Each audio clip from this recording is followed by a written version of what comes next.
বিশ্বের অন্যতম সুন্দরী ও প্রতিভাবান অভিনেত্রীদের মধ্যে এক অনন্য নাম ঐশ্বরিয়া রায় বচ্চন।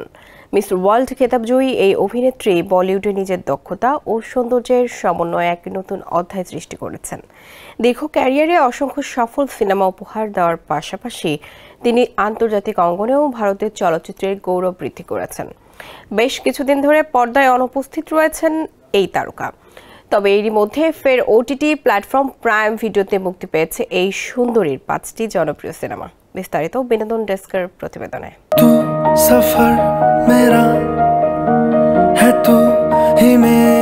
বেশিরভাগ সিনেপ্রেমীদের স্মৃতি আটকে আছে ঐশ্বরিয়া রায় বচ্চন অভিনীত এ দিল হে মুশকিল সিনেমায়। ভিশনের ফুলঝুরি মেগা অফারে ফ্রিজ কিনলেই পাচ্ছেন 16 পিসের আকর্ষণীয় গিফট বক্স একদম ফ্রি। 2016 সালে মুক্তিপ্রাপ্ত এই সঙ্গীতময় রোমান্টিক ড্রামা ছবিটি করণ জোহর পরিচালনা ও প্রযোজনা করেন। এতে ঐশ্বরিয়াকে সাবা চরিত্রে দেখা যায়। তার সঙ্গে আরও ছিলেন রণবীর কাপুর ও আনুষ্কা শর্মা।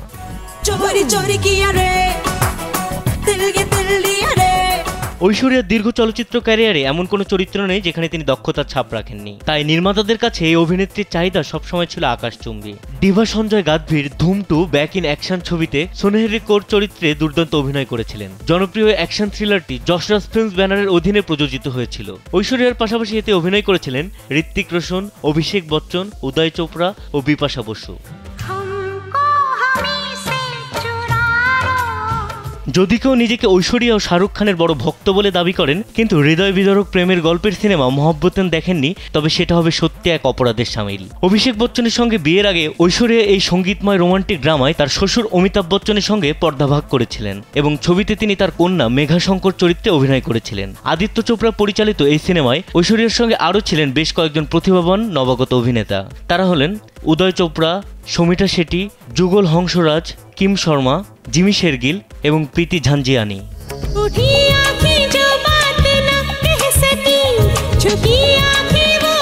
হাম দিল দে চোকে সানাম সঞ্জয় লীলা বানসালির পরিচালনায় নির্মিত একটি ক্লাসিক সিনেমা, যা দিনের যে কোনো সময় উপভোগ করা যায়। এটি এক হৃদয় ছোঁয়া রোমান্টিক চলচ্চিত্র যেখানে 3 প্রেমিক প্রেমিকার জটিল সম্পর্ককে কেন্দ্র করে গল্প আবর্তিত হয়। ছবিটির গল্পে যখন নায়ক জানতে পারেন যে তার স্ত্রী অন্য একজনকে ভালোবাসে, তখন তিনি তাদের পুনর্মিলনের জন্য কোনো চেষ্টায় বাদ রাখেন না। যদিও এটি শুনতে সুখী দম্পতির মতো মনে হয়, তবে আসল সমাপ্তি দর্শকের চোখে আনন্দের অশ্রু এনে দেয়। এই সিনেমায় ঐশ্বরিয়ার পাশাপাশি প্রধান চরিত্রে অভিনয় করেছেন সালমান খান ও অজয় দেবগন। कभी जुल्फों से कभी आंचल से जब खेलती हो। 2003 সালে ঐশ্বরিয়া রায় এবং অভিষেক বচ্চন একসঙ্গে অভিনয় করেছিলেন রোমান্টিক ড্রামা চলচ্চিত্র কুছ না কাহতে। এই সময় এই সিনেমায় তাদের রসায়ন দর্শকদের মুগ্ধ করেছিল। এই ছবির মাধ্যমে পরিচালক রোহন শিপ্পির নির্মাতা হিসেবে অভিষেক হয় এবং তিনি এই সিনেমার মাধ্যমে পর্দায় এক অসাধারণ জাদু সৃষ্টি করেন। বিনোদন ডেস্ক, কালবেলা।